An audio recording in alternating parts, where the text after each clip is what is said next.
আসসালামু আলাইকুম। অ্যাডমিশন পরীক্ষার্থীরা, তোমাদের এই টাইপের কোশ্চেনগুলো অনেক বিশ্ববিদ্যালয় বা মেডিকেল পরীক্ষায় থাকে। তো এই এমসিকিউটা কিভাবে খুব সহজে করবা আজকে দেখে নেই। দেখো, এক্ষেত্রে কি করবা, ওয়ান প্লাস এই যে পার্সেন্ট অর্থাৎ এক্স ডিভাইডেড বাই 100, এটাকে স্কোয়ার করবা -1। এই এক্স কে যত পরিমাণ বৃদ্ধি করা হয়েছে, তাহলে 1 + 50 ডিভাইডেড বাই 100 হোল স্কোয়ার -1। তাহলে দেখো, 1 + 150 ডিভাইডেড বাই 100 মানে কত, 0.5। তাহলে পরে 1 এর সাথে যোগ করলে কত, 1.5 হোল স্কয়ার -1। 1.5 এটাকে তুমি যদি স্কোয়ার অর্থাৎ ডাবল ভাবে গুণ করতে হবে, তাহলে কি এটাকে তুমি 15 ধরতে পারো। তাহলে 15 কে স্কোয়ার করলে কত হবে, 225। দেন 2 ঘর পর পয়েন্ট দিবা, তাহলে কত হবে, 2.25। তাহলে -1 বিয়োগ করো, 1.25। অর্থাৎ অ্যান্সার হবে কত নম্বর, ক নম্বর। অর্থাৎ এইরকম এমসিকিউ তোমাদের 100% থাকতে পারে, অবশ্যই তোমরা দেখে নাও।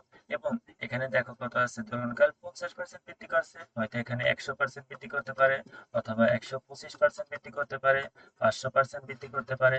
তো এরকম থাকতে পারে। তোমাদের একটা আমরা কাজ দিয়ে দেবো, 125% বৃদ্ধি করা হয়েছে, তাহলে সেই ক্ষেত্রে কার্যকর দৈর্ঘ্য কত গুণ বাড়াতে হবে। তোমরা এটা নিজেরা করো এবং নিজেরা করে আমাদের কমেন্টে অ্যান্সার দাও, কার কত অ্যান্সার আসে। আমরা সঠিক উত্তরটা তোমাদের দিয়ে দেবো।